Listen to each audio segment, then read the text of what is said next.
ఇప్పటివరకు ఎవరైనా మన ఛానల్ని సబ్స్క్రైబ్ చేసుకోకపోతే ఇప్పుడే సబ్స్క్రైబ్ చేసుకోండి. పక్కన ఉన్న బెల్ ఐకాన్ క్లిక్ చేసి ఆల్లో పెట్టుకోండి. నేను పెట్టే లేటెస్ట్ వీడియోస్ అన్ని మిస్ అవ్వకుండా చూడొచ్చు. ఈ భూమి మీద ఉన్న ప్రతి ప్రాంతంలోని కూడా పురాతన కాలం నాటి మెగాలిథిక్ సైట్స్ కనబడుతూనే ఉంటాయి. చరిత్ర మొత్తాన్ని మనం చూసినట్టయితే ఎన్నో భారీ కట్టడాలు మనకు కనిపిస్తూ ఉంటాయి. స్టోన్ హెంజ్ కావచ్చు, పిరమిడ్స్ ఆఫ్ గిజా కావచ్చు, ఈస్టర్ ఐలాండ్ లోని మోయ్ స్టాట్యూస్ కావచ్చు, లేదంటే టియోతికాన్ లో ఉన్న పిరమిడ్ ఆఫ్ ది సన్ కావచ్చు. దేన్ని చూసుకున్నా కూడా అన్ని చాలా అంటే చాలా భారీగా ఉంటాయి. వాటన్నిటిని చూసినప్పుడు మన పూర్వీకులు ఎంతటి భారీ కాయులు, వాళ్ళు ఎంతెంత గొప్ప గొప్ప పనులు చేయగలుగుతూ ఉంటారు. అది కూడా ఎటువంటి టెక్నాలజీ అందుబాటులో లేని టైంలోనే వాళ్ళు అన్ని చేయగలిగారంటే, ఒకవేళ మన దగ్గర అందుబాటులో ఉన్న టెక్నాలజీ వాళ్ళ దగ్గర కూడా అందుబాటులోకి వచ్చినట్టయితే వాళ్ళు ఇంకెన్ని చేయగలుగుతూ ఉంటారు. ఇన్ఫాక్ట్ ఎప్పటికప్పుడు కొత్త కొత్తవి బయట పడుతూనే ఉంటాయి కూడా. పెరూలోని మచ్చు పిచ్చును కూడా కొన్నేళ్ల క్రితమే కనుగొన్నారు. అలా కనుగొన్నప్పుడు శాస్త్రవేత్తలందరూ కూడా ఆశ్చర్యపోయారు, అసలు ఇలాంటి దాన్ని ఒకదాన్ని కట్టడం సాధ్యమేనా అని. అందుకే దాన్ని ప్రపంచవింతల్లో ఒకదానిగా కూడా చేర్చారు. అయితే ఇటువంటిదే మరొకటి కూడా ఉంది. పసిఫిక్ ఓషన్ యొక్క మధ్యలో మైక్రోనేషియా అనే ప్రాంతానికి దగ్గరలో ఒక మెగాలిథిక్ సైట్ ఉంది. ఇది కూడా చాలా అంటే చాలా మిస్టీరియస్ గా ఉంటుంది. దీనికి జవాబు చెప్పడం కూడా ఎవ్వరి తరము కావట్లేదు. ఎన్నో శతాబ్దాల పాటు ఎన్నో రహస్యాలని, ఎన్నో లెజెండ్స్ ని తనలో దాచుకుని ఉన్న ప్రాంతం ఇది. ఇది ఈ భూమి మీద ఉన్న అత్యంత భారీ ఎనిగ్మాటిక్ మరియు యూనిక్ ఏన్షియంట్ సైట్స్ లో ఒకటి. బట్ అయినప్పటికీ కూడా దీని గురించి మనకు తెలిసిన ఇన్ఫర్మేషన్ చాలా అంటే చాలా తక్కువ. ఇన్ఫాక్ట్ దీని పేరును కూడా మీరు ఎప్పుడూ విని ఉండరు. దీని పేరు నాన్ మెడాల్. ఈ పోనపైకి చెందిన మైక్రోనేషియన్ ఐలాండ్ సముద్రం యొక్క మధ్య భాగంలో ఉంటుంది. దీనికి దగ్గరలో ఉన్న వేరే ప్రాంతాన్ని చేరుకోవాలంటే మనం చాలా దూరం ప్రయాణించాల్సి ఉంటుంది. సుమారుగా 5,000 మైళ్ల వరకు ఈస్ట్ వైపు ప్రయాణించినట్టయితే అప్పుడు మాత్రమే కాలిఫోర్నియా ప్రాంతం తగులుతుంది. లేదంటే వెస్ట్ వైపు ప్రయాణించాలన్నా కూడా 2,500 మైళ్ల దూరం వరకు ఇంకే ప్రాంతం ఉండదు. ఆ తర్వాత మాత్రమే ఫిలిప్పీన్స్ ఉంటుంది. ఆ ద్వీపం కూడా చూడడానికి చాలా చిన్నగానే ఉంటుంది, కానీ దాంట్లోనే అత్యంత అద్భుతమైన ఇన్ఫర్మేషన్ ఉంది. మొత్తంగా ఒక 13 మైళ్ల వరకు మాత్రమే ఉంటుంది ఆ ద్వీపం, ఈ చివరి నుంచి ఆ చివరి వరకు చూసుకుంటే. కానీ ఆ మధ్యలోనే దట్టమైన అడవులు ఉంటాయి, మ్యాంగ్రోవ్ స్టాంప్స్ ఉంటాయి, అలాగే కొన్ని ఎత్తైన పర్వతాలు కూడా కనిపిస్తూ ఉంటాయి దాని యొక్క మధ్య భాగంలో. అలాగే కొన్ని జలపాతాలు కూడా ఆ ప్రాంతంలో కనిపిస్తూ ఆ ప్రాంతాన్ని చాలా అందంగా మారుస్తూ ఉంటాయి. కానీ ఈ ప్రాంతంలో వీటన్నిటితో పాటుగా ఒక భారీ మెగాలిథిక్ ఆర్కిటెక్చర్ కూడా ఉంది. అది నీటి లోపల నుంచి బయటకు తేలుతున్నట్టుగా కనబడే ఒక స్టోన్ కాంప్లెక్స్. అంతేకాదు దాంట్లో చాలా అంటే చాలా ఆర్టిఫిషియల్ ఐస్లెట్స్ కూడా ఉన్నాయి. మొత్తంగా 92 ఆర్టిఫిషియల్ ఐస్లెట్స్ ని ఆ ప్రాంతంలో నిర్మించారు. వాటన్నిటినీ కూడా ఒక కోరల్ రీఫ్ యొక్క పై భాగంలో నిర్మించారు. ఆ కోరల్ రీఫ్ సుమారుగా 1 మైలు పొడవు వరకు ఉంటుంది. దాని మీద వీటన్నిటిని కూడా నిర్మించారు. అండ్ వీటన్నిటిని కూడా కొన్ని స్టోన్ లైన్డ్ కెనాల్స్ యొక్క నెట్వర్క్ తో కనెక్ట్ చేశారు. ఆ స్టోన్ లైన్సే ఈ ప్రాంతానికి నాన్ మెడాల్ అనే పేరునైతే తెచ్చిపెట్టాయి. అంటే అర్థం ఏంటంటే విత్ ఇన్ ద ఇంటర్వెల్స్ అని అర్థం. ఇన్ఫాక్ట్ ప్రస్తుతం దీన్ని ఇంకొక పేరుతో కూడా పిలుస్తున్నారు మోడర్న్ టైమ్స్ లో. అదేంటి అంటే వెనిస్ ఆఫ్ ద పసిఫిక్. ఎందుకంటే ఇది ఆల్మోస్ట్ వెనిస్ లాగే కనబడుతూ ఉంటుంది. అక్కడికి వెళ్లి మనం చూసినట్టయితే చాలా క్లియర్ గా అర్థమవుతుంది కూడా దానికి ఎందుకు ఆ పేరు పెట్టారు. అయితే ఆ కాంప్లెక్స్ లో మనం చూసినట్టయితే కొన్ని అన్బిలీవబుల్ స్ట్రక్చర్స్ యొక్క సిరీస్ మనకు అక్కడ కనిపిస్తూ ఉంటుంది. వాటన్నిటిని కూడా చాలా భారీ బసాల్ట్ స్టోన్స్ తో తయారు చేశారు.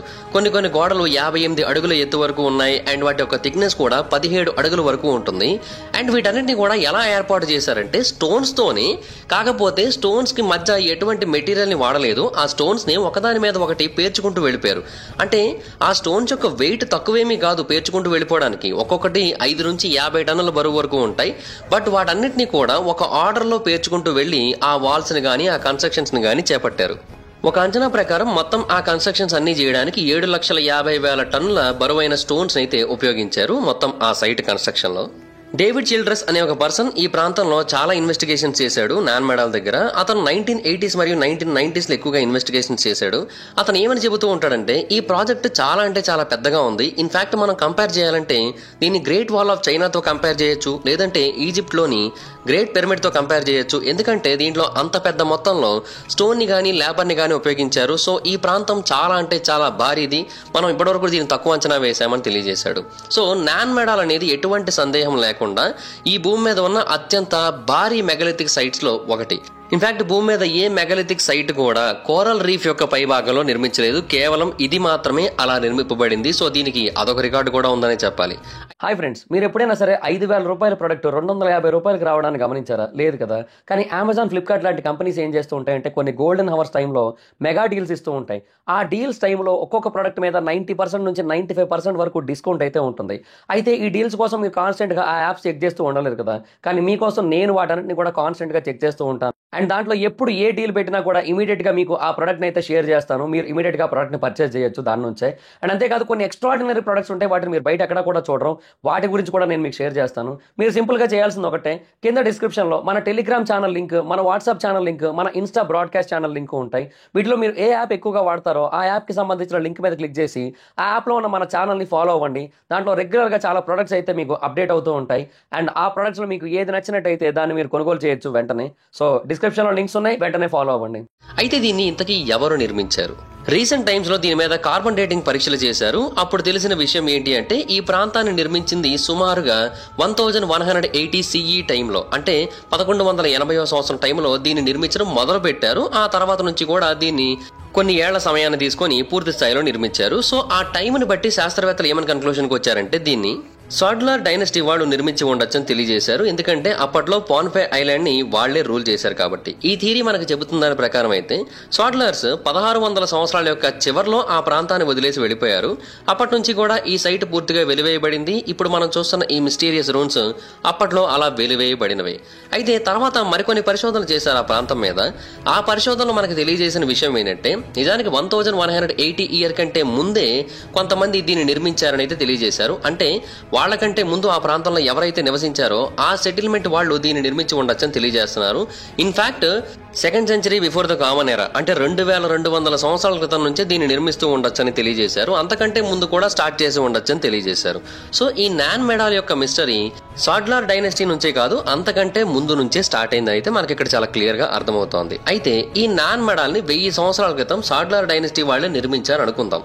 అప్పుడు కొన్ని క్వశ్చన్స్ వస్తుంటాయి. అందులో ఫస్ట్ క్వశ్చన్ ఏంటంటే వాళ్ళు అసలు ఎలా చేయగలిగారు? ఎందుకంటే అక్కడ చుట్టుపక్కల ఎక్కడా కూడా స్టోన్ క్వారీస్ వంటివి లేవు. దాని కారణంగా ఈ స్టోన్స్ ని ఆ చుట్టుపక్కల ప్రాంతాల నుంచి తెచ్చుకోవడానికి అయితే అవ్వదు. సో డెఫినెట్ గా ఆ భారీ బసాల్ట్ స్టోన్స్ ఏవైతే ఉన్నాయో వాటన్నింటినీ కూడా వేరు ప్రాంతాల నుంచి ఇక్కడికి తీసుకొచ్చి వచ్చి ఉండొచ్చు. అయితే ఆ ట్రాన్స్పోర్టేషన్ ఎలా జరిగింది? పాంపే ఐలాండ్ అనేది చాలా రగ్గడ్ గా ఉంటుంది. స్టోన్స్ ని తీసుకురావడం అంత ఈజీ ఏమీ కాదు. సో ఆ నాన్ మెడాల్ బిల్డర్స్ ఆ స్టోన్స్ ని మేబీ ఆ ఐలాండ్ నుంచి తెచ్చుకొని ఉండొచ్చు, లేదంటే వేరే ఏదైనా దగ్గరలో ఉన్న ఐలాండ్ నుంచి తెచ్చుకొని ఉండొచ్చు. కానీ అలా తేవాలి అంటే వాళ్ళు ఆ స్టోన్స్ ని నీటి మీద తేల్చుకుంటూ తేవాల్సి ఉంటుంది. ఎందుకంటే అప్పట్లో ఎటువంటి ట్రాన్స్పోర్టేషన్ అక్కడికి దగ్గరలో లేదు కాబట్టి. అయితే కొంతమంది ఏమని చెప్పారంటే మేబీ బ్యాంబూ రాఫ్ట్స్ ను ఉపయోగించి వాళ్ళు ఆ స్టోన్స్ ని నీటి మీద ట్రాన్స్పోర్ట్ చేసి ఉండొచ్చు కదా అని తెలియజేశారు. బట్ ఈ థియరీని ఇమీడియట్ గా కొట్టిపడేశారు. ఎందుకంటే నాన్ మెడాల్లో ఉపయోగించిన కొన్ని స్టోన్స్ యొక్క వెయిట్ 50 టన్నుల పైనే ఉంది. సో వాటిని కన్సిడరేషన్ లో తీసుకున్నప్పుడు ఆబ్వియస్లీ ఈ థియరీ కొట్టివేయబడింది. ఇన్ఫాక్ట్ 1995లో డిస్కవరీ ఛానల్ వాళ్ళు ఈ నాన్ మెడాల్ కి సంబంధించి ఒక డాక్యుమెంటరీ చేస్తున్న టైంలో వాళ్ళు ఈ ప్రయోగం చేశారు కూడా. కొన్ని బ్యాంబూ రాఫ్ట్స్ ని తయారు చేసి వాటి మీద 1 లేదా 2 టన్నుల బరువున్న స్టోన్స్ ని పెట్టి తేల్చడానికి ట్రై చేశారు. సో ఇలాగే మేబీ ఆ సైట్ కన్స్ట్రక్షన్ కి స్టోన్స్ తీసుకొని వెళ్లి ఉండొచ్చు అని వాళ్ళు చెప్పడానికి ట్రై చేశారు. కానీ ఆ 1-2 టన్నుల బరువు ఉన్న రాళ్లకే ఇమీడియట్ గా ఆ రాప్స్ నీటిలో మునిగిపోవడం మొదలు పెట్టాయి. సో డెఫినెట్ గా ఆర్గ్యుమెంట్ అనేది లేకుండా వాళ్ళు చాలా అంటే చాలా భారీ స్టోన్స్ ని వేరే ఏదో మెథడ్ అయితే ఉపయోగించి తీసుకొచ్చారు. ఆ మెథడ్ గానీ ఆ టెక్నాలజీ గానీ మన దగ్గర అందుబాటులో లేదు. దాన్ని మనం పూర్తిగా డీకోడ్ కూడా చేయలేకపోతున్నాం. అయితే నాన్ మెడాల్ బిల్డర్స్ ఆ బసాల్ట్ స్టోన్స్ ని ఏదో బాధలు పడి ఇక్కడ దాకా తీసుకొచ్చారు అనుకుందాం. ఇక్కడ ఇంకొక డౌట్ వస్తూ ఉంటుంది. అదేంటి అంటే ఆ స్టోన్స్ ని అసలు వాళ్ళు ఎలా లిఫ్ట్ చేయగలిగారు? ఎందుకంటే వాటన్నింటినీ కూడా ఒకదాని మీద ఒకటి పేర్చే కదా వాల్స్ ని గానీ ఆ కెనాల్స్ ని గానీ వీటన్నిటిని కూడా ఏర్పాటు చేసింది. అప్పట్లో వాళ్ళ దగ్గర పులీస్ గానీ లివర్స్ గానీ ఇటువంటివి ఏమీ లేవు. మోడర్న్ టెక్నాలజికల్ అచీవ్మెంట్స్ ఏమీ లేవు. అటువంటి టైంలో వాళ్ళు ఎలా చేయగలిగారు? ఈవెన్ ఇప్పుడు కూడా మనం ఒక 50 టన్నుల బరువున్న ఒక స్టోన్ ని పైకి ఎత్తాలి అంటే చాలా పవర్ఫుల్ క్రేన్ అవసరం అవుతుంది. అది కూడా ఎక్స్పీరియన్స్డ్ క్రూ ఉండాల్సి ఉంటుంది. లేదంటే దాన్ని హ్యాండిల్ చేయలేక కింద పడిపోతుంది. అండ్ చాలా మంది ప్రాణాలకు ప్రమాదాలు కూడా కలుగుతూ ఉంటాయి. సో అప్పటి కాలంలో కొన్ని వేల సంవత్సరాల క్రితం వాళ్ళు దాన్ని ఎలా సాధించగలిగారు? అండ్ క్రేన్ గానీ బేసిక్ లివరేజ్ ఇన్స్ట్రుమెంట్స్ గానీ ఇలాంటివి ఏమీ లేకుండా వాళ్ళు ఎలా చేయగలిగారు? ఇది మాత్రం అర్థం కాని ప్రశ్నగా మిగిలిపోయింది.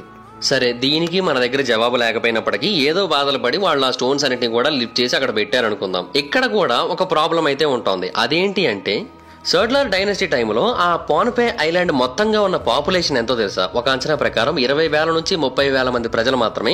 అందులో మళ్ళీ పిల్లలు ఉంటారు, వయసులో చాలా పెద్దవాళ్ళు కూడా ఉంటారు. సో వర్కింగ్ పాపులేషన్ ఎంత ఉంటుంది? మహా అయితే 10,000 నుంచి 15,000 మంది వరకు ఉండొచ్చు. సో ఈ పాపులేషన్ ఆ ప్రాంతాన్ని నిర్మించడానికి సరిపోదు. ఇదే శాస్త్రవేత్తలు అందరూ కూడా తెలియజేస్తున్నారు. నాన్ మెడాల్ అనేది చాలా భారీ ప్రాజెక్ట్. సో అటువంటి ఒక ప్రాజెక్ట్ ని ఆ జనాభా నిర్మించాలి అంటే ఎంత లేదన్నా 3 శతాబ్దాల టైం పట్టి ఉండొచ్చు అని అయితే శాస్త్రవేత్తలు అభిప్రాయపడుతున్నారు. అంటే 300 సంవత్సరాల టైం పట్టి ఉండొచ్చు ఆ పాన్పే పాపులేషన్ కి దీన్ని నిర్మించడానికి తెలియజేస్తున్నారు. దీన్ని బట్టి వాళ్ళు చెబుతున్న క్యాలిక్యులేషన్ ఏంటంటే 800 సంవత్సరాల క్రితం దీని యొక్క నిర్మాణం పూర్తి స్థాయిలో కంప్లీట్ అయి ఉండొచ్చు అని అయితే తెలియజేస్తున్నారు. అది కూడా స్వాడ్లర్ డైనస్టీ వాళ్ళు నిర్మించినట్టయితే, అది కూడా 3 శతాబ్దాల పాటు పనిచేసినట్టయితే, అది కూడా ట్రాన్స్పోర్టేషన్ కి కావాల్సిన టెక్నాలజీ, అది కూడా లిఫ్టింగ్ కి కావాల్సిన టెక్నాలజీ వాళ్ళ దగ్గర అందుబాటులో ఉంటే వాళ్ళు చేయగలిగేవాళ్ళు, లేదంటే చేయగలిగేవారు కాదు. సో ఇక్కడ మనకి చాలా రకాల క్వశ్చన్స్ అయితే మిగిలిపోయాయి దీని విషయంలో. అయితే వీటన్నిటికీ జవాబుగా అక్కడ పోనపోయిన ప్రజలు ఒక మాటను చెబుతూ ఉంటారు, ఒక కథను చెబుతూ ఉంటారు. అదేంటి అంటే నాన్ మెడాల్ అనేది ఒక స్పెసిఫిక్ ఆరిజిన్ కి చెందిన ప్రాంతం. దీని యొక్క కథ అంతా కూడా ఎక్కడ మొదలైందంటే, ఒక గ్రూపులో 7 మగవాళ్ళు 9 మంది ఆడవాళ్లు ఉన్నారు. వీళ్ళందరూ కూడా సముద్రాలను దాటి ఈ ప్రాంతానికి వచ్చి ఒక కొత్త ఇంటిని ఏర్పాటు చేసుకోవాలని ప్రయత్నిస్తున్నారు. అది కూడా ప్రపంచానికి దూరంగా ఉండాలనుకుంటున్నారు. ఆ టైంలో వాళ్ళు ఒక ఆక్టోపస్ స్పిరిట్ ని కలిసి, ఆ ఆక్టోపస్ స్పిరిట్ యొక్క మార్గనిర్దేశాల ఆధారంగా ఈ పసిఫిక్ ఐలాండ్ కి అయితే చేరుకున్నారు. అయితే వాళ్ళు ఆ ఐలాండ్ కి చేరుకునే టైంకి ఒక చిన్న మట్టి దిబ్బ మాత్రమే అక్కడ ఉంది తప్ప అది ఏ రకంగానూ కూడా ఒక ద్వీపంలా కనబడలేదు. మనుషులు అక్కడ నివసించడానికి ఎటువంటి అనుకూలమైన పరిస్థితులు కూడా కనబడలేదు. అయితే ఆ ట్రావెలర్స్ అందరికీ కూడా మ్యాజికల్ పవర్స్ ఉన్నాయి. దాని కారణంగా నీటి లోపల ఉన్న ఆ మిగతా ఐలాండ్ మొత్తాన్ని కూడా వాళ్ళు నీటి లోపల నుంచి వాళ్ళ యొక్క పవర్ ద్వారా బయటకు వచ్చేటట్టుగా చేశారు. అండ్ అక్కడ వాళ్ళు సెటిల్ అయ్యారు. ఒక పెద్ద స్టోన్ ఆర్టర్ ని కూడా సముద్రం మధ్య భాగంలో నిర్మించారు. అండ్ ఆ ఐలాండ్ కి పాన్పై అనే పేరు పెట్టారు. అంటే మీనింగ్ ఏంటంటే అపాన్ ఏ స్టోన్ ఆల్టర్ అని అర్థం అన్నమాట. అయితే కొన్ని శతాబ్దాల పాటు అలా గడిచిన తర్వాత మరొక 5 గ్రూపులు ఆ ప్రాంతానికి వచ్చి ఆ ప్రాంతాలను నివసించడం మొదలుపెట్టాయి. వాళ్ళ దగ్గర కూడా సీక్రెట్ మ్యాజికల్ నాలెడ్జ్ ఉన్నాయి. వాళ్ళు కొండల్ని కదపగలుగుతున్నారు, రీప్స్ ని పైకి తీయగలుగుతున్నారు, ఐలాండ్ ని కంప్లీట్ గా షేప్ చేయగలుగుతున్నారు, అలాగే ఒక ఫ్లోరిషింగ్ సివిలైజేషన్ ని మార్చగలుగుతున్నారు. సో ఇలాగా ఒక భారీ సివిలైజేషన్ అయితే వాళ్ళు ఆ ప్రాంతంలో ఏర్పాటు చేశారు. అయితే 6 గ్రూప్స్ వరకు బానే ఉంది కానీ 7th గ్రూప్ ఆ ప్రాంతానికి వచ్చేసరికి వాళ్ళతో పాటుగా ఒక 2 భారీ కాయిన్లు కూడా తీసుకొని వచ్చారు. వాళ్ళిద్దరు పేర్లు ఒలిసిపా, ఒలోసోపా. వీళ్ళిద్దరు కూడా బ్రదర్స్. వీళ్ళిద్దరే నాన్ మెడాలు నిర్మించారని అయితే అక్కడి లోకల్ ప్రజలు చెబుతూ ఉంటారు. వాళ్ళ యొక్క మ్యాజికల్ పవర్స్ ని ఉపయోగించి ఆ భారీ బెసాల్ట్ స్టోన్స్ ని లైట్ వెయిట్ స్టోన్స్ గా మార్చేసి గాల్లోకి తేలేటట్టుగా చేసి వాటన్నిటిని కూడా ఉపయోగించి ఐసోలేట్స్ ని, కెనాల్స్ ని, వాల్స్ ని, బిల్డింగ్స్ ని వీటన్నిటిని కూడా ఏర్పాటు చేశారు. వాళ్ళ యొక్క మ్యాజిక్ చాలా అంటే చాలా పవర్ఫుల్. దాని కారణంగా ఆ బ్రదర్స్ ఇద్దరు కూడా చాలా తక్కువ టైంలోనే పాన్పై ఐలాండ్ ని కంప్లీట్ గా కాంకరర్ చేసుకున్నారు. అండ్ అదే ఆ తర్వాత స్వాడ్లియర్ డైనస్టీగా మారింది. కొంచెం క్లియర్ గా ఆలోచించినట్టయితే ఆ ఓరల్ హిస్టరీ ఆ పాంపే ఐలాండ్ యొక్క మెయిన్ స్టోరీతో కొంచెం మ్యాచ్ అవుతూ ఉంటుంది కూడా. ఇన్ఫాక్ట్ కొన్నిసార్లు చరిత్ర పుస్తకాల్లో మెన్షన్ చేసిన వాటితో కూడా మ్యాచ్ చేయబడుతూ ఉంటుంది. సో ఒక భారీ civilization, dynastic rule, a tale of conquest వీటన్నిటిని కూడా ఒక డ్రామాటిక్ మిత్ ద్వారా ఎక్స్ప్లెయిన్ చేయడానికి వాళ్ళందరూ కూడా ట్రై చేశారని మొదట్లో శాస్త్రవేత్తలు ఈ థియరీని కొట్టిపడేశారు. బట్ ఆ స్టోరీని మెల్లిమెల్లిగా అబ్జర్వ్ చేస్తూ ఉంటే ఆ బ్రదర్స్ అయిన ఒలిసిపా మరియు ఓలోసోపా వీళ్ళిద్దరికీ కూడా చాలా అంటే చాలా ఎబిలిటీస్ ఉన్నాయి. వాళ్ళు 50 టన్నుల బరువున్న స్టోన్స్ ని కూడా గాల్లోకి ఎత్తి వాటన్నిటిని కూడా ఒక ప్రాపర్ ప్లేస్ లో పెట్టగలిగారు. అది కూడా ఒక మ్యాజిక్ ద్వారా అని తెలియజేశారు. అయితే కొంతమంది ఏమంటున్నారంటే ఇది మ్యాజిక్ కాదు అండ్ ఆ స్టోరీ కూడా ఏమాత్రం మిత్ కూడా కాదు, అదంతా కూడా లాస్ట్ టెక్నాలజీ ద్వారా వాళ్ళు చేసిన పని, దానికి సంబంధించిన మెమరీ అక్కడి పూర్వీకుల్లో అలా ఉంది, దాని కారణంగా వాళ్ళు మనకి ఇవన్నీ కూడా చెబుతున్నారని తెలియజేశారు. అయితే ఎటువంటి లాస్ట్ టెక్నాలజీని అప్పటి కాలం నాటి ప్రజలు పొందగలిగారు, వాటన్నిటిని కూడా ఎలా మనం కోల్పోయాం, మనం వాటిని ఎందుకని పొందలేకపోయాం, ఇవేవి కూడా ఎవరికి అర్థం కావట్లేదు. అయితే అంతటి భారీ స్టోన్స్ ని ఎయిర్ లోకి ఎత్తాలి అంటే ఎటువంటి టెక్నాలజీ కావాలి? కొన్ని సంవత్సరాల క్రితం శాస్త్రవేత్తలు ఒక జవాబుతో వచ్చారు. నేను కొన్నాళ్ల క్రితం ఒక వీడియో కూడా చేశాను దాని గురించి. అదే ఆక్వాస్టిక్ లెవిటేషన్. నా వీడియోస్ రెగ్యులర్ గా ఫాలో అయ్యే వాళ్ళకి ఇది ఐడియా ఉండే ఉంటుంది. ఈ ఆక్వాస్టిక్ లెవిటేషన్ అనే కాన్సెప్ట్ ద్వారా సౌండ్ ఫ్రీక్వెన్సీస్ ని ఉపయోగించి వాటన్నిటిని కూడా మ్యాచ్ చేయడం ద్వారా స్టోన్స్ ని వెయిట్ లెస్ గా మార్చి వాటిని గాల్లో పైకి లేపి మనం కావాలనుకున్న ప్లేస్ లో వాటిని పెట్టగలుగుతూ ఉంటాం. భూమి మీద ఉన్న ఎన్నో పురాతన కాలం నాటి మెగాలిథిక్ సైట్స్ లో ఈ ఆక్వాస్టిక్ లెవిటేషన్ కాన్సెప్ట్ ని ఉపయోగించి ఉండొచ్చని శాస్త్రవేత్తలు ఎప్పటి నుంచో చెబుతున్నారు. ఇన్ఫాక్ట్ వాటన్నిటిని మూవ్ చేయడానికి కూడా ఇదే టెక్నాలజీని వాడి ఉంటారని అయితే తెలియజేస్తున్నారు. స్టోన్ హెంజ్ కావచ్చు, గ్రేట్ పిరమిడ్ ఆఫ్ గిజా కావచ్చు, ఇంకెన్నో వాటన్నిటిలోని కూడా ఇదే వాడి ఉండొచ్చు అని తెలియజేస్తున్నారు. అయితే కొంతమంది ఏమన్నారంటే ఈ మెగాలిథిక్ సైట్స్ యొక్క ఎగ్జిస్టెన్స్ మన పూర్వీకులకి లెవిటేషన్ అనే ఆర్ట్ లో మాస్టర్ డిగ్రీ ఉంది అనే విషయాన్ని మనకు తెలియజేస్తోంది. అయితే వాళ్ళందరూ కూడా ఇది చేసింది ఎయిదర్ సోనిక్స్ ద్వారా లేదంటే వేరే ఏదైనా అబ్స్క్యూర్ మెథడ్ ద్వారా అనేది తెలియజేస్తున్నారు. అంటే ఈ మెథడ్స్ ను ఉపయోగించడం ద్వారా వాళ్ళు గ్రావిటీని కంప్లీట్ గా మ్యానిపులేట్ చేశారు. సో మాసివ్ ఆబ్జెక్ట్స్ ని కూడా చాలా ఈజీగా గాల్లోకి లేపగలిగారు. అండ్ ఇన్ఫాక్ట్ భూమి మీద ఎక్కడ చూసినప్పటికీ కూడా మెగాలిథిక్ స్ట్రక్చర్స్ అనేవి కనిపిస్తూ ఉంటాయి. ప్రతి కల్చర్ లోనే ఉంటాయి. సో ప్రతి ఒక్కరి దగ్గర ఇటువంటి కైండ్ ఆఫ్ టెక్నాలజీ ఉన్నదా? అండ్ ఆక్వాస్టిక్ ద్వారా మాత్రమే ఆ స్టోన్స్ అన్నింటినీ కూడా వాళ్ళు మూవ్ చేయగలిగారా? ఒకవేళ చేయగలిగినట్టయితే అప్పుడు ఉపయోగించిన సౌండ్స్ ఏంటి? ఏవైనా మెజిషియన్స్ ఉపయోగించే చాంటెడ్ స్పెల్సా, లేదంటే ఏమైనా సీక్రెట్ సాంగ్సా, లేదంటే పెద్ద పెద్ద గాంగ్స్, ట్రంపెట్స్, ఐయర్స్, సింబల్స్ వీటన్నిటిని కూడా ఉపయోగించి అప్పట్లో మ్యూజిక్ ని క్రియేట్ చేశారా? ఏం చేస్తే వాటన్నిటిని కూడా పైకి పుష్ చేసి ఉండొచ్చు అనేది ఎవరికి కూడా పూర్తిగా అర్థం కాలేదు. ఆక్వాస్టిక్ లెవిటేషన్ గురించి ఇంకా స్టడీస్ చేస్తున్నారు శాస్త్రవేత్తలు. దాని గురించి ఇన్ డీటెయిల్డ్ గా మనకి ఇన్ఫర్మేషన్ అయితే పూర్తి స్థాయిలో అందుబాటులో లేదు. బట్ భవిష్యత్తులో దీని గురించి పూర్తి స్థాయిలో తెలుసుకుని దాన్ని ఉపయోగించి భారీ భారీ స్టోన్స్ ను కూడా శాస్త్రవేత్తలు పైకి లిఫ్ట్ చేసే అవకాశం అయితే కనబడుతోంది. అయితే ఈ నాన్ మెడాల్ విషయంలో కూడా ఆక్వాస్టిక్ లెవిటేషన్ అనే కాన్సెప్ట్ ని యూటిలైజ్ చేసి ఉండొచ్చు. మేబీ అప్పటి కాలం నాటి ప్రజలు ఆ స్టోన్స్ ని మూవ్ చేయడానికి దాన్నే వాడి ఉండొచ్చని కూడా శాస్త్రవేత్తలు తెలియజేస్తున్నారు. ఇన్ఫాక్ట్ అక్కడి లోకల్ పీపుల్ ఆ ఇద్దరు బ్రదర్స్ కి మ్యాజికల్ పవర్స్ ఉన్నాయని చెబుతున్నారు కదా, కానీ వాళ్ళిద్దరు కూడా యాక్చువల్ గా ఆ ఆక్వాస్టిక్ లెవిటేషన్ అనే కాన్సెప్ట్ ని అర్థం చేసుకుని దాన్ని వాడి ఉండొచ్చని కూడా తెలియజేస్తున్నారు. అయితే ఇంకొక ఎక్స్ప్లెనేషన్ కూడా ఉంది ఈ నాన్ మెడాల్కి సంబంధించింది. అది ఇంకా ఇంక్రెడిబుల్ గా అనిపిస్తూ ఉంటుంది. బేసిక్ గా ఎన్నో శతాబ్దాల పాటు పాంపేనియన్ ప్రజలందరూ కూడా ఏమని చెబుతూ వచ్చారంటే, ఆ నాన్ మెడాల్ దగ్గర చాలా టెర్రిబుల్ పవర్స్ ఉన్నాయి. ఎవరైనా సరే ఆ పవర్స్ ని గానీ ఆ నాన్ మెడాల్ ని గానీ డిస్టర్బ్ చేయడానికి ట్రై చేసినా, అక్కడ ఉన్న స్పిరిట్స్ ని డిస్టర్బ్ చేయడానికి ట్రై చేసినా కూడా వాళ్ళందరికీ కూడా ఒక శాపం తగులుకుంటుందని తెలియజేశారు. సో అందుకని ఎవరిని కూడా ఆ ప్రాంతానికి వెళ్ళనివ్వకుండా, వాటిని డిస్టర్బ్ చేయనివ్వకుండా లోకల్ ప్రజలు వార్న్ చేస్తూ ఉంటారు. కాకపోతే కొంతమంది వాటన్నిటిని కూడా దాటి ముందుకు వెళ్లారు. అండ్ వాళ్ళ విషయంలో జరిగింది అది మిత్ కాదు, అది నిజమే అని ప్రూవ్ అయింది. అంటే నిజంగానే ఆ స్టోన్స్ ను మూవ్ చేసినట్టయితే ఒక శాపం తగులుతుంది అనే విషయం కొంతమంది ప్రూవ్ చేశారు కూడా. అప్పటి వరకు అందరూ ఏమనుకునేవారంటే కొలోనియల్ పవర్స్ వాళ్ళు వీటిని డ్యామేజ్ చేయకుండా ఉండేందుకు అలా చెప్పేవారు అనుకున్నారు. కానీ వీళ్ళు ప్రూవ్ చేసిన తర్వాత మాత్రం డెఫినెట్ గా అది మిత్ కాదు, అది నిజమని ప్రూవ్ అయింది. యాక్చువల్ గా 1800 సంవత్సరాల యొక్క మొదట్లోనే ఈ పాన్పే ఐలాండ్ కి యూరోప్ కి చెందిన అవుట్ సైడర్స్ చాలా మంది రీచ్ అయ్యారు. అండ్ వాళ్ళు ఇమీడియట్ గా ఈ నాన్ మెడాల్ యొక్క రూన్స్ ని గమనించారు. డెఫినెట్ గా వాళ్ళ కళ్ళు దాని మీదే పడ్డాయి. మొట్టమొదటిగా ఈ ప్రాంతాన్ని గమనించింది ఒక ట్రేడింగ్ షిప్ యొక్క సర్జన్. అతని పేరు డాక్టర్ క్యాంబెల్. అతను దీని గురించి తన యొక్క డాక్యుమెంట్స్ లో మెన్షన్ చేశాడు కూడా. అతను రాసిన డాక్యుమెంట్ పేరు ఐస్లాండ్ ఆఫ్ అజెన్షన్. ఇది 1836 లో పబ్లిష్ అయింది. అందులో అతను ఈ నాన్ మెడాల్ గురించి ఏమని రాశాడంటే, ఇప్పటి జనరేషన్ వాళ్ళు అసలు ఏమాత్రం చెయ్యలేనంత అద్భుతమైన వర్క్ ని అప్పటి జనరేషన్ వాళ్ళు చేసి చూపించారు. ఆ ప్రాంతాన్ని చూస్తే చాలా అద్భుతంగా అనిపిస్తుంది, చాలా గొప్పగా కూడా అనిపిస్తూ ఉంటుంది. కానీ ఆ ప్రాంతానికి ఇప్పుడు వెళ్ళినా కూడా మనకి ఏమీ దొరకదు. ఎందుకంటే ఆ ప్రాంతంలో ఇప్పుడు చెట్లు, దట్టమైన పొదలు తప్ప ఇంకేమీ లేవు. కొన్ని పనికిమాలిన రాళ్ల కట్టడాలు మాత్రమే ఆ ప్రాంతంలో ఉన్నాయి తప్ప ఇంకేవి కూడా అక్కడ లేవు. సో దాని గురించి ఏవైతే స్పెక్యులేషన్స్ బయట వినిపిస్తున్నాయో వాటి గురించి పట్టించుకోకపోతేనే మంచిదనైతే అతను తన యొక్క డాక్యుమెంట్ లో చాలా డీటెయిల్డ్ గా మెన్షన్ చేశాడు. సో అప్పట్లో వాళ్ళందరూ కూడా ఈ నాన్ మెడాల్ గురించి అలాగే అనుకుంటూ వచ్చేవారు. కొన్ని దశాబ్దాల పాటు అలాగే కొనసాగింది. కానీ 1870లలో ఒక వ్యక్తి ఈ ఆలోచనని కంప్లీట్ గా మార్చేశాడు. ఆ వ్యక్తి పేరే పాలిష్ ఆంథ్రోపాలజిస్ట్ అయిన జాన్ కూబెరీ. ఈ జాన్ కూబెరీ అనే పర్సన్ తన యొక్క అద్భుతమైన జర్నీలో భాగంగా ఈ పాన్పై ప్రాంతానికి 1870ల టైంలో చేరుకున్నాడు. బేసిక్ గా కూబెరీ అనే పర్సన్ 1869లో ఒక ట్రేడింగ్ కంపెనీ తరపున జాబ్ లో చేరాడు. అతని యొక్క పని ఏంటి అంటే పసిఫిక్ ఐలాండ్స్ అన్ని కూడా తిరుగుతూ చాలా ప్రాంతాలను కవర్ చేస్తూ వాటికి సంబంధించిన ఎన్నో ముఖ్యమైన డీటెయిల్స్ ని కలెక్ట్ చేసుకుంటూ రావడం. అతను అందులో భాగంగా సమోవా, పలావు, ఎబోన్, జాలెత్ ఇంకా ఎన్నో ఐలాండ్స్ ని విజిట్ చేశాడు. వాటికి సంబంధించిన ఎన్నో ఐటమ్స్ ని, ఎన్నో శాంపుల్స్ ని కలెక్ట్ చేసి తీసుకొచ్చాడు. ఇన్ఫాక్ట్ అతనికి ఎంత మంచి పేరు వచ్చిందంటే భూమి మీద ఉన్న one of the greatest collector ఇతనే అనేది తెలియజేశారు. అయితే 1873లో అతను పాన్పే ఐలాండ్ దగ్గరికి అయితే చేరుకున్నాడు. అతను ఈ నాన్ మెడాల్ ని పూర్తి స్థాయిలో ఎక్స్ప్లోర్ చేయాలనుకున్నాడు. దానికి సంబంధించిన ఇన్ఫర్మేషన్ మొత్తం కూడా తన యొక్క రికార్డ్స్ లో పొందుపరచాలనుకున్నాడు. అయితే మిగతా ప్రజలందరూ కూడా అతన్ని వారించారు, వద్దు, వెళ్ళొద్దు, ఆ ప్రాంతానికి వెళ్ళినట్టయితే నీకు శాపం తగులుతుంది, నీ జీవితం నాశనం అయిపోతుందని చెప్పడానికి ట్రై చేశారు. బట్ ఎంత చెప్పినప్పటికీ కూడా అతను వాళ్ళ మాటల్ని పట్టించుకోకుండా నాన్ మెడాల్ ని పరిశోధన చేయడం మొదలు పెట్టాడు. దానికి సంబంధించిన కొన్ని న్యూమరస్ ఆర్నమెంట్స్ ని, ఇంప్లిమెంట్స్ ని కలెక్ట్ చేసి వాటన్నింటినీ కూడా తనతో పాటుగా తీసుకొని వెళ్ళాడు. అండ్ అతని యొక్క పరిశోధనలో భాగంగా కొన్ని అన్ఎక్స్ప్లోర్డ్ క్రిప్ట్స్ కూడా కనుగొన్నాడు. అండ్ అతను వాటికి రాయల్ టోమ్స్ అనే ఒక పేరు కూడా పెట్టాడు.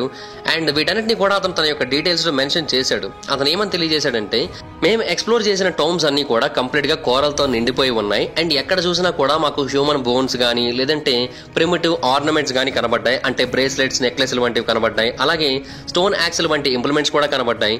అండ్ ఆ ప్రాంతంలో కొన్ని సముద్రపు జీవుల యొక్క షెల్స్ కనబడ్డాయి. అప్పటి కాలం నాటి ప్రజలు వీటిని చెస్ట్ ఆర్నమెంట్స్ గా ఉపయోగించేవారు. అవి కూడా చాలా ఎక్కువగానే కనబడ్డాయి.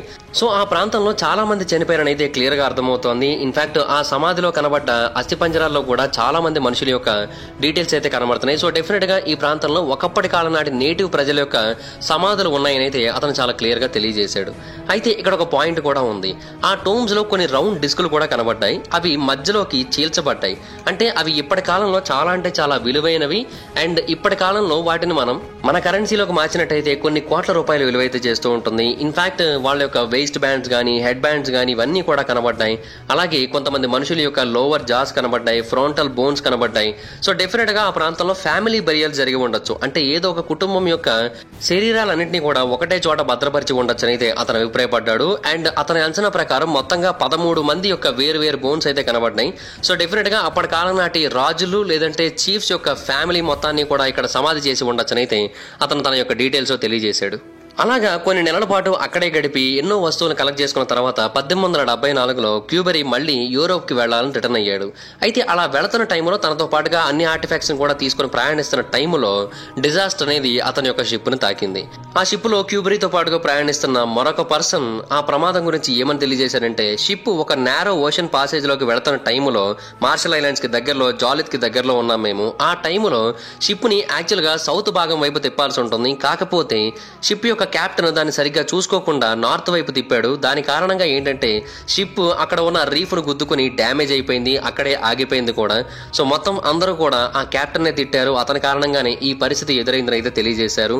అండ్ ఆ తర్వాత ఆ షిప్ ని అక్కడే వదిలేసి దగ్గరలో ఉన్న ఒక చిన్న ద్వీపానికి అయితే వెళ్లి రాత్రంతా కూడా అక్కడే స్టే చేశాం, క్యాపల్లే స్టేషన్ దగ్గరలో. మరుసటి రోజు ఆ షిప్ దగ్గరకు వచ్చి చూసేసరికి ఆ షిప్ పూర్తిగా విరిగిపోయి కనబడింది. కొంత భాగం సముద్రంలోకి మునిగిపోయింది కూడా. అండ్ చాలా మటుకు కార్గో అంతా కూడా నీటి లోపల కొట్టుకుపోయింది. అండ్ మెయిన్ డెక్స్ ఏవైతే ఉంటాయో అవన్నీ కూడా స్మాష్ అయిపోయాయి. ఆ రోజు సాయంత్రం 3:30 టైంకి మెయిన్ మాస్ట్ మొత్తం కింద పడిపోయింది. మరుసటి రోజు ఉదయం వచ్చి చూసేసరికి షిప్ కంప్లీట్ గా నీటి లోపల మునిగిపోయి ఉంది. పైకి కేవలం కొన్ని broken and twisted iron pieces మాత్రమే కనబడ్డాయి, కొన్ని బ్యాటర్డ్ స్పార్స్ మాత్రమే కనబడ్డాయి, ఇంకేమీ కనబడలేదు. అయితే ఆ షిప్ తో పాటుగా క్యూబెరీకి సంబంధించిన ఎన్నో విలువైన వందల వేల ఆర్టిఫాక్ట్స్ కూడా నీటి లోపల మునిగిపోయాయి. మెయిన్ గా నాన్ మెడాల్ కి సంబంధించిన హిస్టరీ మొత్తం ఆ సముద్రం యొక్క అడుగు భాగానికి అయితే చేరుకుంది. అండ్ ఇప్పటివరకు అది మళ్ళీ బయటికి అయితే రాలేదు. అండ్ క్యూబెరీ ప్రకారం అయితే షిప్ రెక్ అనేది నాశనం అయింది. బట్ అన్ఫార్చునేట్లీ అతని యొక్క జీవితం ఆ తర్వాత ఇంకా వరస్ట్ గా మారడం మొదలుపెట్టింది. ఇది జరిగిన 5 ఏళ్లకి 1879వ సంవత్సరంలో అతని యొక్క ట్రేడింగ్ కంపెనీ దివాళా తీసేసింది. దాని కారణంగా అతనికి ఉద్యోగం పోయింది, చేతిలో డబ్బులు లేకుండా పోయాడు. ఆ తర్వాత అతను ముందే పాన్పే ఐలాండ్ దగ్గర కొంత ప్లాంటేషన్ కొనుగోలు చేశాడు కాబట్టి ఇంకిక్కడికి వచ్చి జీవితం మొత్తాన్ని ఇక్కడే గడుపుదామని డిసైడ్ అయిపోయి అక్కడ లోకల్ మహిళను ఒక ఆవిడని పెళ్లి చేసుకుని 2 పిల్లలను కూడా కని జీవితాన్ని హ్యాపీగా గడపడం మొదలు పెట్టాడు. బట్ అక్కడతో ఆగిపోలేదు. అతని యొక్క దురదృష్టం అతని పిల్లల్ని కూడా తాకింది. ఆ 2 పిల్లలు కూడా చిన్న వయసులోనే చనిపోయారు. ఆ తర్వాత 1882వ సంవత్సరంలో ఆ ప్రాంతాన్ని ఒక పెద్ద హరికేన్ తాకింది. దాని కారణంగా క్యూబెరీ యొక్క ప్లాంటేషన్ మొత్తం డ్యామేజ్ అయిపోయింది. అండ్ ఆ తర్వాత కొన్ని కోకోనట్ పామ్స్ మాత్రమే మిగిలాయి. బట్ వాటిని ఉపయోగించుకుని మళ్లీ మెల్లిమెల్లిగా తన యొక్క ప్లాంటేషన్ ని ఇంప్రూవ్ చేసుకోవడం మొదలు పెట్టాడు. ఈలోపు ఆ ప్రాంతంలో ఏర్పడిన కొన్ని వింతైన మొక్కలకి సంబంధించిన ప్లేగ్ కారణంగా అన్ని రకాల చెట్లు కూడా అంతరించిపోయాయి. అయినా కూడా క్యూబెరీ వెనకడుగు వేయకుండా మళ్లీ తన యొక్క ప్లాంటేషన్ ని రీబిల్డ్ చేసుకోవడం మొదలు పెట్టాడు. ఆ తర్వాత ఎన్నో బాధలు పడి తనకు తెలిసిన ఎన్నో కంపెనీస్, ఎన్నో మ్యూజియంస్ వీటన్నిటితోని కూడా మాట్లాడుకొని ఆ ప్రాంతానికి కొన్ని డీల్స్ కూడా తెచ్చిపెట్టుకుని ఫైనల్ గా ఇంప్రూవ్ అవుతూ వచ్చాడు. కానీ మళ్లీ 1895వ సంవత్సరంలో లోకల్ ఫోనపియన్స్ ఆ ప్రాంతంలో నడుస్తున్న స్పానిష్ డామినేషన్ ని కంప్లీట్ గా వ్యతిరేకించడం కోసం ఆ ప్రాంతంలో ఎన్నో స్పానిష్ పీపుల్ కి సంబంధించిన వాటిని తగలబెట్టారు. అందులో భాగంగా క్యూబెరీ ప్లాంటేషన్ ని కూడా తగలబెట్టేశారు. సో అలాగ మళ్లీ అతని యొక్క జీవితం మొదటికి వచ్చేసింది. సో చేతిలో రూపాయి లేక, జీవితం మీద ఆశలు లేక క్యూబెరీ 1896వ సంవత్సరంలో ఆత్మహత్య చేసుకుని చనిపోయాడు. ఇదంతా కూడా కేవలం యాదృచ్ఛికం కాదు. ఇదంతా కూడా అతన్ని వెంటాడుతున్న శాపం కారణంగానే జరిగిందని అయితే చాలా మంది చెబుతూ ఉంటారు. అయితే క్యూబెరీ మాత్రమే కాదు, సేమ్ ఇలాగే మిస్ఫార్చ్యూన్ గురైన వ్యక్తులు మరికొంతమంది కూడా ఉన్నారు. అయితే ఇతను 1873, 74లో చేసిన దానికి 1896 వరకు నానా బాధలు పడి అప్పుడు చనిపోయాడు కదా. 20వ శతాబ్దం యొక్క మొదట్లో పాన్పే జర్మన్ రూల్ కిందకు వచ్చింది. ఆ టైంలో ఆ ప్రాంతానికి గవర్నర్ గా ఒక వ్యక్తిని నియమించారు. అతని పేరు విక్టర్ బెర్గ్. ఈ విక్టర్ బెర్గ్ అనే పర్సన్ కొంచెం మంచి పర్సనే, కాకపోతే ఏంటంటే ప్రతిదానికి కూడా ఓవర్ గా రియాక్ట్ అవుతూ ఉంటాడని అయితే అప్పట్లో ఇతనికి సంబంధించిన కొన్ని డాక్యుమెంట్స్ అయితే మనకు తెలియజేస్తూ ఉన్నాయి. ఇతని యొక్క యుక్త వయసు అంతా కూడా ఆ పసిఫిక్ ఐలాండ్స్ మధ్యలోనే గడిచింది. సో అందుకని అతనికి ఈ నాన్ మెడాల్ గురించి చాలా ఇంట్రెస్ట్. సో అతను కూడా దాన్ని ఇన్వెస్టిగేట్ చేయాలనుకున్నాడు. లోకల్ ప్రజలు అతన్ని కూడా వార్న్ చేశారు. బట్ అయినప్పటికీ అయినప్పటికీ కూడా అతను ఆగకుండా 1907లో బెర్గ్ నాన్ మెడాల్ని ఎక్స్ప్లోర్ చేయడం మొదలుపెట్టాడు. అతని యొక్క ఎక్స్ప్లోరింగ్ లో అతను ఒక సీల్డ్ టాంబ్ ని కనుగొన్నాడు. అది ఆ కాంప్లెక్స్ యొక్క లోపల భాగంలో ఉంది. దాంట్లో ఫాన్పే యొక్క ఏన్షియంట్ రూలర్స్ యొక్క రిమైన్స్ అన్ని కూడా కనబడ్డాయి. అయితే ఆశ్చర్యకరమైన విషయం ఏంటంటే ఆ టాంబ్ లో ఉన్న స్కెలిటల్ రిమైన్స్ ఏవైతే ఉన్నాయో అంతకుముందు ఎప్పుడు కూడా మనం చూడనివి. బెర్గే కాదు ఇంకెవరూ చూడలేదు. ఎందుకంటే ఆ బోన్స్ చాలా అంటే చాలా పెద్దగా ఉన్నాయి. అవి 10 అడుగుల ఎత్తున్న మనుషుల యొక్క బోన్స్ లాగా చాలా క్లియర్ గా కనబడుతున్నాయి. సో ఇది నిజంగానే సాధ్యమేనా అనే డౌట్ అందరికీ వచ్చింది. బెర్గ్ కూడా చాలా ఆశ్చర్యపోయాడు. సో పురాతన కాలం నాటి పాన్పే రూలర్స్ జైంట్సా, చాలా అంటే చాలా భారీగా ఉండేవారా అనే డౌట్ అందరికీ వచ్చింది. అయితే ఆ రోజు రాత్రి బెర్గ్ పడుకోవడానికి ట్రై చేస్తుంటే ఆకాశంలో ఉరుములు మెరుపులు అతను పడుకోనివ్వట్లేదు. అంటే భారీ శబ్దాలు చేస్తున్నాయి. వైల్డ్ స్టార్మ్ ఒకటి ఆ ప్రాంతాన్ని తాకింది. ఎందుకు ఒక్క రోజులో ఇంత భారీ మార్పు అనేది ఎవరికీ అర్థం కాలేదు. కానీ లైట్నింగ్స్ తో, టొరెన్షియల్ రైన్స్ తో ఆ ప్రాంతం అంతా కూడా నిండిపోయింది. సముద్రంలో ప్రయాణిస్తున్న షిప్పులు కూడా ఎటు వెళ్లాలో ఏం చేయాలో తెలియక కొన్ని ద్వీపాల ఒడ్డుకు చేరుకుని ఆగిపోయాయి. ఆ రోజు రాత్రి ఆకాశంలో కొన్ని వింత వింత లైటింగ్స్ కూడా కనబడ్డాయి. అవన్నీ కూడా ఆబ్స్ ఆకారంలో కనబడ్డాయి. ఎవరో కావాలని వాటిని అక్కడికి పంపినట్టుగా కనబడ్డాయి అవన్నీ కూడా. అయితే ఆ నెక్స్ట్ డే ఆ స్టార్మ్ ఆగిపోయింది. అయితే అప్పుడు బెర్గ్ మళ్ళీ ఆ నాన్ మెడాల్ ని రీసెర్చ్ చేద్దామని దాని దగ్గరికి వెళ్తున్న టైంలో దాన్ని పూర్తిగా కూడా చేరుకోలేదు. సడన్ గా ఒక దగ్గరకు వచ్చేసరికి అతను ఆగాడు. ఉన్న చోటే కుప్పకూలిపోయాడు. ఆన్ స్పాట్ చనిపోయాడు. అతనికి ఏమైందనేది ఇప్పటికీ కూడా అర్థం కాలేదు. కొంతమంది డాక్టర్స్ ఏమని తెలియజేశారంటే అప్పటి కాలం నాటి వైద్యులు సడన్ వెదర్ చేంజెస్ కారణంగా అతనికి హీట్ స్ట్రోక్ తగిలింది. దాని కారణంగా అతను చనిపోయాడని తెలియజేశారు. బట్ చిన్నప్పటి నుంచి పసిఫిక్ ఐలాండ్స్ లో పెరిగి పెద్ద అయిన వ్యక్తి హీట్ స్ట్రోక్ కారణంగా చనిపోతాడంటే ఎవరు నమ్ముతారు చెప్పండి. సో అందుకని లోకల్ ప్రజలందరూ కూడా ఏమని తెలియజేయడం మొదలు పెట్టారంటే బెర్గ్ చనిపోవడానికి కారణం నాన్ మెడాల్ ని అతను డిస్టర్బ్ చేయడమే. ఆ శాపం అతన్ని తాకింది. అందుకని అతను చనిపోయాడు. ముందు రోజు రాత్రి ఆ స్టార్మ్ కూడా వచ్చింది.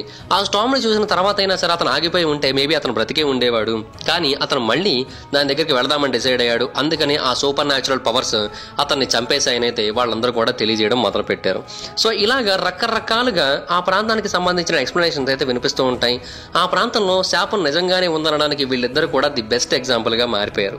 అయితే బెర్గ్ చనిపోయినప్పటికీ కూడా అతని యొక్క మరణానికి ముందు అతను ఒక అద్భుతమైన ఇన్ఫర్మేషన్ ఇచ్చాడు మనకి. అదేంటి అంటే ఆ ప్రాంతంలో జైంట్స్ యొక్క స్కెలిటన్స్ ఉన్నాయి.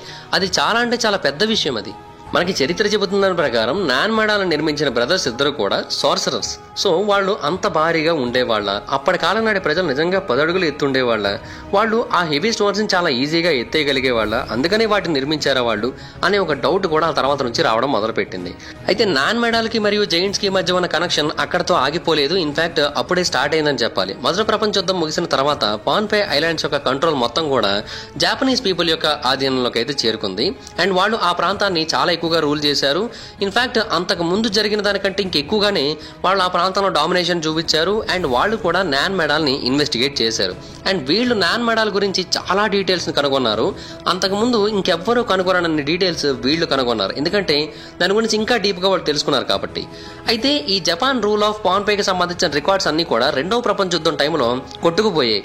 బట్ కొన్ని డాక్యుమెంట్స్ అయితే మిగిలాయి. దాని కారణంగా మనకు తెలుస్తున్న ఇన్ఫర్మేషన్ ఏంటి అంటే యుద్ధం జరగడానికి ముందు అంటే మొదటి ప్రపంచ యుద్ధం తర్వాత 2వ ప్రపంచ యుద్ధానికి మధ్యలో జాపనీస్ సైంటిస్టులు నాన్ మెడాల్ యొక్క రూన్స్ ని కేవలం ఆ ఐలాండ్ యొక్క స్టార్టింగ్ లో మాత్రమే కాదు, ఆ కోరల్ రీఫ్ యొక్క పై భాగంలో మాత్రమే కాదు, ఇంకా చాలా చోట్ల కనుగొన్నారు. బేసిక్ గా అక్కడ మెయిన్ గా కనుగొన్నదంతా కూడా మొత్తం పజిల్లో ఒక చిన్న భాగం మాత్రమే. ఆ నాన్ మెడాల్ నీటి లోపల కూడా చాలా దూరం వరకు ఎక్స్టెండ్ అయింది. సముద్రంలో ఎంతో దూరం వరకు అది కొనసాగుతూ వచ్చింది. ఇన్ఫాక్ట్ అది ఒక ఎంటైర్ సంకెన్ సిటీ అంటే మునిగిపోయిన ఒక పురాతన కాలం నాటి నగరం. సో జాపనీస్ పీపుల్ ఒక ఏన్షియంట్ లాస్ట్ సివిలైజేషన్ ని కనుగొన్నారు. ఇన్ఫాక్ట్ వాళ్ళు సముద్రం లోపల భారీ ప్లాటినం కాఫిన్స్ ని కూడా కనుగొన్నారు. అయితే ఆ కాఫిన్స్ ని బయటికి తేవడం కోసం వాళ్ళు వాటిని పగలగొట్టాల్సి వచ్చింది. అలా పగలగొట్టినప్పుడు వాళ్ళకి కూడా వాటి లోపల స్కెలిటల్ రిమైన్స్ కనబడ్డాయి. అవి కూడా జైంట్ హ్యూమన్స్వే. వాళ్ళు కూడా 10 అడుగుల ఎత్తు వరకు ఉన్నారు. సో డెఫినెట్ గా అప్పటి కాలం నాటి ప్రజలు జైంట్స్ అనడానికి ఇది కూడా ఒక ప్రూఫ్ గా మారిపోయింది. అయితే ఇక్కడ ఆశ్చర్యకరమైన విషయం ఏంటి అంటే బెర్గ్ ఆ ప్రాంతంలో జైంట్స్ కనుగొనడానికంటే ముందు, లేదంటే వీళ్ళు ఆ ప్రాంతంలో జైంట్స్ కనుగొనడానికంటే ముందు జైంట్స్ కి సంబంధించిన ఇన్ఫర్మేషన్ పురాతన కాలం నాటి ఎన్నో కల్చర్స్ లో మనకు కనబడుతూ వచ్చింది. ఎన్నో ఇన్ఫర్మేషన్స్ మనకి జైంట్స్ గురించి చాలా క్లియర్ గా తెలియజేయడానికి ట్రై చేశారు. అండ్ జైంట్స్ కేవలం నాన్ మెడాల్ కి మాత్రమే కాదు, వేరు వేరు ప్రాంతాలకు కూడా స్ప్రెడ్ అయ్యి ఉన్నారు. ఇన్ఫాక్ట్ భూమి మీద ఉన్న అన్ని రకాల సివిలైజేషన్స్ లోని కూడా జైంట్స్ అనే వాళ్ళు ఉన్నారని అయితే మనకు తెలియజేయడానికి ట్రై చేశారు. ఇన్ఫాక్ట్ మోడర్న్ టైమ్స్ లో ఇంకెన్నో స్కెలిటన్స్ కూడా బయటపడ్డాయి. అవన్నీ కూడా జైంట్స్ కి సంబంధించిన సంబంధించినవే. ఈ భూమి మీద వేరు వేరు ప్రాంతాల్లో బయటపడ్డాయి. అవన్నీ కూడా United states, Africa, Amazon rain forest, Asia, ఇంకా చాలా ప్రాంతాల్లో బయటపడ్డాయి. సో డెఫినెట్ గా మన పూర్వీకుల్లో జైంట్స్ అనే వాళ్ళు ఉండేవారు అని అయితే చాలా క్లియర్ గా తెలుస్తోంది మనకి. సో వాళ్లే ఈ నాన్ మెడాలను నిర్మించారా? ఇది కొంచెం పాసిబుల్ గానే అనిపిస్తోంది. బట్ ఎంత 10 అడుగులు ఎత్తున్న మనుషులైనప్పటికీ కూడా వాడు నిజంగానే అంత భారీ స్థాయిలో ఉన్న స్టోన్స్ ని పైకి ఎత్తి పెట్టగలరా అనే ఒక డౌట్ కూడా చాలా మందికి అయితే వస్తూ ఉంటుంది.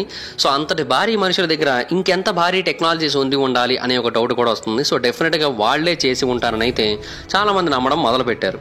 అయితే ఈ నాన్ మెడాల్ మిస్టరీకి జవాబు తెలుసుకోవాలంటే మనం కేవలం ఆ బోన్స్ దగ్గర మాత్రమే ఆగిపోతే సరిపోదు. మనం ఇంకా ముందుకెళ్లాల్సి ఉంటుంది. అంటే ఈ ప్లాటినం కాఫిన్స్ లో వాళ్ళు ఏవైతే కనుగొన్నారో వాటి గురించి మనం ఎక్కువగా ఫోకస్ చేయాల్సి ఉంటుంది.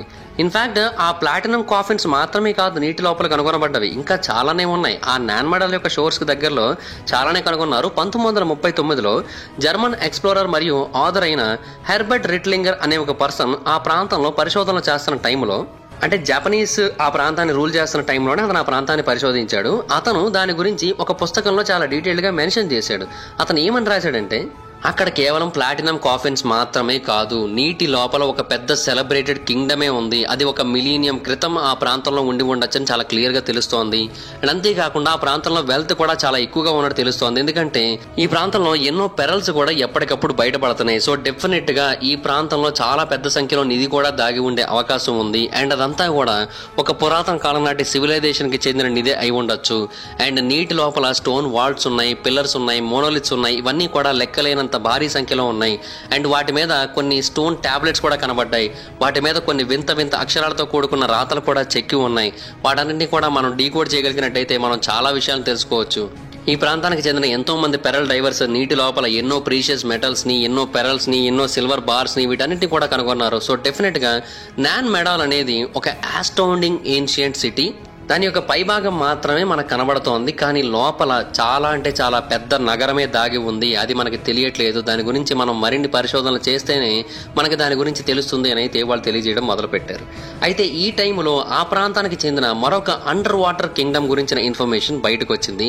అది నాన్ మెడాల్ యొక్క షోర్స్ కి దగ్గరలోనే ఉంటుంది. ఇన్ఫాక్ట్ మోడర్న్ టైమ్స్ లో చాలా మంది దానికి సంబంధించిన ఎన్నో డాక్యుమెంట్స్ ని, ఎన్నో ఎవిడెన్స్ ని కూడా ఆల్రెడీ మనకు అందించారు. మెయిన్ గా 1970s మరియు 1980s లో వాడు చెబుతున్న ఆ పురాతన కాలం నాటి కింగ్డమ్ పేరే మ్యూ. బేసిక్ గా ఈ మ్యూ కి ఈ నాన్ మెడాల్ కి మధ్య కనెక్షన్ ఉందని నమ్ముతున్నారు. ఎందుకంటే ఆ టైంలో ఆ నాన్ మెడాల్ యొక్క కింద భాగంలో చాలా పెద్ద సంఖ్యలో టన్నల్ మరియు కేవ్స్ నెట్వర్క్ కనుగొన్నారు. అవి సముద్రంలోకే దారితీస్తున్నాయి. అండ్ కొంతమంది ఆ ప్రాంతంలో చాలా పెద్ద సంఖ్యలో స్టోన్ పిల్లర్స్ ని, స్ట్రక్చర్స్ ని కూడా గమనించారు. అవి కూడా నీటి లోపల 100 అడుగుల లోతు వరకు ఉన్నాయి. సో డెఫినెట్ గా ఆ ప్రాంతంలో అండర్ వాటర్ రూన్స్ యొక్క నెట్వర్క్ చాలా పెద్దగా ఉంటుంది అనడంలో అసలు ఏ మాత్రం సందేహం అయితే లేదు. ఇంకా పూర్తి స్థాయి ఇన్వెస్టిగేషన్ జరగలేదు. అది జరిగినట్టయితే ఇంకా ఎన్ని కొత్త కొత్త విషయాలు బయటపడతాయో ఆ ప్రాంతం నుంచి అనేది చాలా మంది శాస్త్రవేత్తల యొక్క నమ్మకం.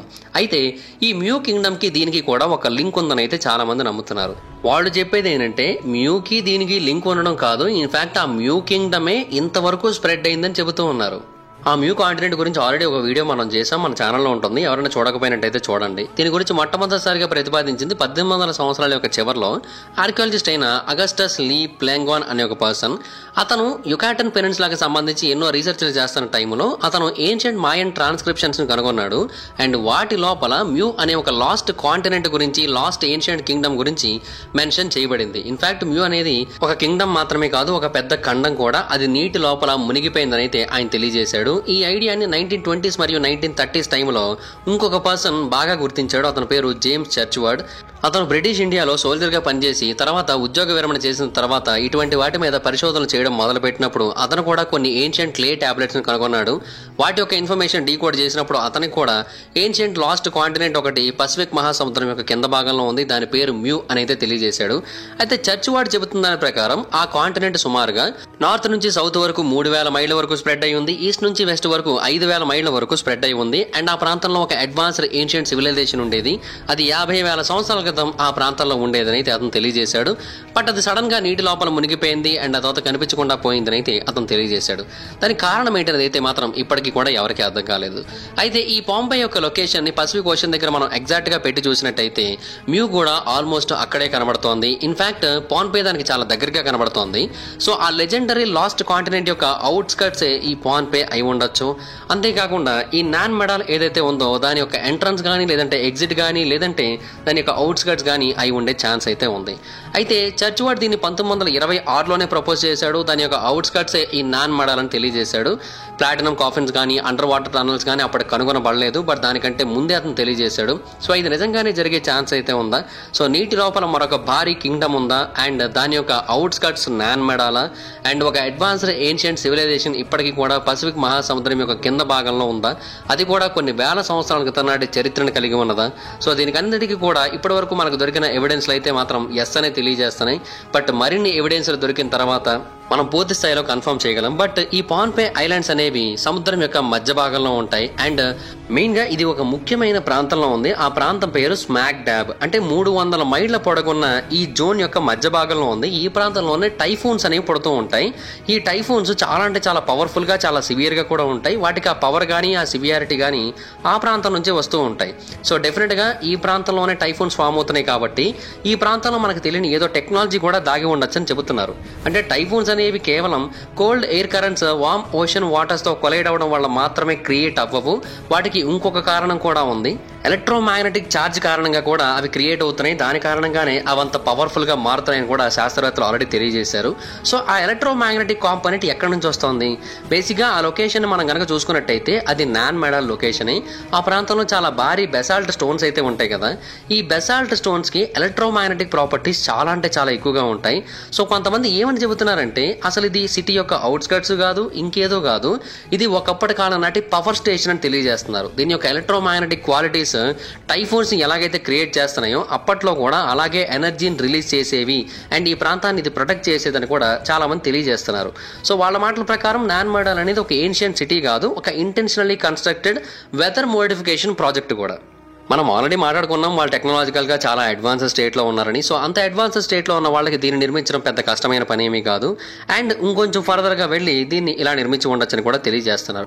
ఆ పాన్పే ఐలాండ్ యొక్క లొకేషన్ని కనుక మనం కన్సిడర్ చేసినట్టయితే ఆ ప్రాంతంలో కన్సిస్టెంట్ గా సబ్టిల్ సీస్మిక్ యాక్టివిటీ అనేది ప్రొడ్యూస్ అవుతూ ఉంటుంది. దీని కారణంగా పీజో ఎలక్ట్రిసిటీ అనేది జనరేట్ అవుతూ ఉంటుంది. కొంతమంది నమ్మేది ఏంటంటే ఈ పీజో ఎలక్ట్రిసిటీ అనేది ఎప్పుడైతే మ్యాగ్నటైజ్డ్ బెసాల్ట్ భారీ స్టోన్స్ తో మీట్ అవుతూ ఉంటుందో, అండ్ అవన్నీ కూడా అక్కడ కెనాల్స్ లో వాల్స్ లో ఉన్నాయి కదా, అండ్ వాటితో మీట్ అవుతూ ఉంటుందో అది ఒక పవర్ సోర్స్ గా మారిపోతూ ఉంటుంది ఆ ప్రాంతం. ఇన్ఫాక్ట్ ఆథర్ అయిన ఫ్రాంక్ జోసెఫ్ అనే ఒక పర్సన్ తన యొక్క పుస్తకమైన ద లాస్ట్ సివిలైజేషన్ ఆఫ్ లెమోరియా అనే ఒక పుస్తకంలో కూడా చాలా క్లియర్ గా ఒక విషయాన్ని తెలియజేశాడు. అదేంటి అంటే బెసాల్ట్ యొక్క న్యాచురల్లీ వెర్టికల్ మ్యాగ్నెటిక్ ఫీల్డ్ ని మనం గనక ఉపయోగించుకోగలిగినట్టయితే, పీజో ఎలక్ట్రిక్ డిశ్చార్జ్ ని గనక మనం దాని మీదకి పంపగలిగినట్టయితే అది ఒక టైటనింగ్ సర్క్యూట్ ని క్రియేట్ చేస్తుంది, అండ్ అది చాలా అంటే చాలా పవర్ఫుల్ గా ఉంటుంది ఆ ఎలక్ట్రిక్ డిశ్చార్జ్ కూడా అని తెలియజేశాడు. సో అతని మాటల ప్రకారం నాన్ మెడల్ అనేది ఒక సిటీ మాత్రమే కాదు, అది ఒక పవర్ స్టేషన్. ఒకప్పటి కాలం నాటి పోన్పియన్ యాన్సెస్టర్స్ దాన్ని నిర్మించారని అయితే తెలియజేశారు. ఇన్ఫాక్ట్ నికోలా టెస్లా కూడా సేమ్ ఇదే విధానంలో ఒక వర్క్ కూడా చేశాడు. చాలా మందికి దాని గురించి ఐడియా ఉండే ఉంటుంది. అతని యొక్క లెజెండరీ వార్డన్ క్లిఫ్ టవర్, ఆ టవర్ ద్వారా అతను పవర్ ని వైర్లెస్ గా ట్రాన్స్పోర్ట్ చేయాలనుకున్నాడు. ఇన్ఫాక్ట్ దాని గురించి మీరు ఇప్పటివరకు విన్నట్టయితే నేను మన ఛానల్లో ఆ వీడియో కూడా చేశాను, గ్రేట్నెస్ ఆఫ్ టెస్లా అని. సో దాని గురించి కూడా చూడండి, మీకు క్లారిటీ అయితే వస్తుంది. సో సేమ్ అతను ఎటువంటి విధానాన్ని అయితే ఉపయోగించి పవర్ ని జనరేట్ చేయాలనుకున్నాడో అదే విధానాన్ని కొన్ని వేల సంవత్సరాల క్రితమే ప్రజలు ఉపయోగించి పవర్ ని జనరేట్ చేశారు. పాన్పే యొక్క ఇన్హాబిటెంట్స్ సేమ్ ఇటువంటి విధానాన్ని ఉపయోగించి పవర్ సోర్స్ ని క్రియేట్ చేసుకుని దాన్ని వాడుకున్నారు. అది కూడా కొన్ని వేల సంవత్సరాల క్రితం అని అయితే శాస్త్రవేత్తలు తెలియజేస్తున్నారు. మరి నిజంగానే నాన్ మెడల్ ఒక ఏన్షియంట్ పవర్ స్టేషనా, లేదంటే ఒక అడ్వాన్స్డ్ ఏన్షియంట్ సివిలైజేషనా? ఇప్పటికీ కూడా అది ఒక మిస్టరీగానే మిగిలిపోయింది. ఒక క్లారిటీ అయితే రాలేదు దాని మీద. కానీ 800 సంవత్సరాల క్రితం నాటి ఒక భారీ మెగాలిత్ గురించి చరిత్రలో చాలా అంటే చాలా తక్కువ మందికి తెలుసు. అండ్ సాట్లర్ డైనస్టీ వాళ్ళు దాన్ని నిర్మించారు. అండ్ ఈ భూమి మీద ఉన్న అత్యంత అద్భుతమైన స్ట్రక్చర్స్ లో ఒకటిగా ఇది ఎప్పటికీ నిలిచిపోతుందనడంలో అసలు ఏ మాత్రం సందేహం అయితే లేదు. బట్ దీని గురించి మనం మరిన్ని విషయాలు కనుక తెలుసుకోగలిగినట్టయితే మనం మన పూర్వీకుల యొక్క గొప్పతనం గురించి ఇంకా బాగా తెలుసుకోవచ్చు. అలాగే మ్యూ యొక్క మిథికల్ కాంటినెంట్ ఇన్ఫర్మేషన్ తెలుసుకోవచ్చు, అడ్వాన్స్డ్ ఏన్షియంట్ సివిలైజేషన్ కి సంబంధించిన ఇన్ఫర్మేషన్ తెలుసుకోవచ్చు, ఇంకెన్నో విషయాలని మనం క్లారిటీగా తెలుసుకోవచ్చు. సో దాట్స్ గైస్, చూసారు కదా ఇది వీడియోలో ఇన్ఫర్మేషన్ మీకు నచ్చినట్టయితే ఈ వీడియోని లైక్ చేయండి, వీడియో షేర్ చేయండి. ఇప్పుడు కారణం మన ఛానల్ని సబ్స్క్రైబ్ చేసుకోకపోతే ఇప్పుడే సబ్స్క్రైబ్ చేసుకోండి. పక్కన బెల్ ఐకాన్ ఆన్లో పెట్టుకోండి, నా ఫర్దర్ వీడియోస్ మిస్ అవ్వకుండా చూడొచ్చు. చాలా మంది చూస్తాం కానీ సబ్స్క్రైబ్ చేసుకోవట్లేదు. So please try to subscribe. Thank you so much guys, by by. Meet you next video. By by. Hi friends, మీరు ఎప్పుడైనా సరే 5,000 రూపాయల ప్రొడక్ట్ 250 రూపాయలకు రావడాన్ని గమనించారా? లేదు కదా. కానీ అమెజాన్, ఫ్లిప్కార్ట్ లాంటి కంపెనీస్ ఏం చేస్తూ ఉంటాయంటే కొన్ని గోల్డెన్ హవర్స్ టైంలో మెగా డీల్స్ ఇస్తూ ఉంటాయి. ఆ డీల్స్ టైంలో ఒక్కొక్క ప్రొడక్ట్ మీద 90% నుంచి 95% వరకు డిస్కౌంట్ అయితే ఉంటుంది. అయితే ఈ డీల్స్ కోసం మీరు కాన్స్టెంట్గా ఆ యాప్స్ చెక్ చేస్తూ ఉండలేరు కదా. కానీ మీకోసం నేను వాటన్నిటిని కూడా కాన్స్టెంట్గా చెక్ చేస్తూ ఉంటాను. అండ్ దాంట్లో ఎప్పుడు ఏ డీల్ పెట్టినా కూడా ఇమీడియట్గా మీకు ఆ ప్రొడక్ట్ని అయితే షేర్ చేస్తాను. మీరు ఇమీడియట్గా ఆ ప్రొడక్ట్ని పర్చేస్ చేయొచ్చు దాని నుంచే. అండ్ అంతేకాదు కొన్ని ఎక్స్ట్రాడినరీ ప్రొడక్ట్స్ ఉంటాయి, వాటిని మీరు బయట ఎక్కడ కూడా చూడరు. వాటి గురించి కూడా నేను మీకు షేర్ చేస్తాను. మీరు సింపుల్గా చేయాల్సింది ఒకటే, కింద డిస్క్రిప్షన్లో మన టెలిగ్రామ్ ఛానల్ లింక్, మన వాట్సాప్ ఛానల్ లింక్, మన ఇన్స్టా బ్రాడ్కాస్ట్ ఛానల్ లింక్ ఉంటాయి. వీటిలో మీరు ఏ యాప్ ఎక్కువగా వాడతారో ఆ యాప్కి సంబంధించిన లింక్ మీద క్లిక్ చేసి ఆ యాప్లో ఉన్న మన ఛానల్ని ఫాలో అవ్వండి. దాంట్లో రెగ్యులర్గా చాలా ప్రొడక్ట్స్ అయితే మీకు అప్డేట్ అవుతూ ఉంటాయి. అండ్ ఆ ప్రొడక్ట్స్లో మీకు ఏది నచ్చినట్టయితే దాన్ని మీరు కొనుగోలు చేయొచ్చు వెంటనే. సో డిస్క్రిప్షన్లో లింక్స్ ఉన్నాయి, వెంటనే ఫాలో అవ్వండి.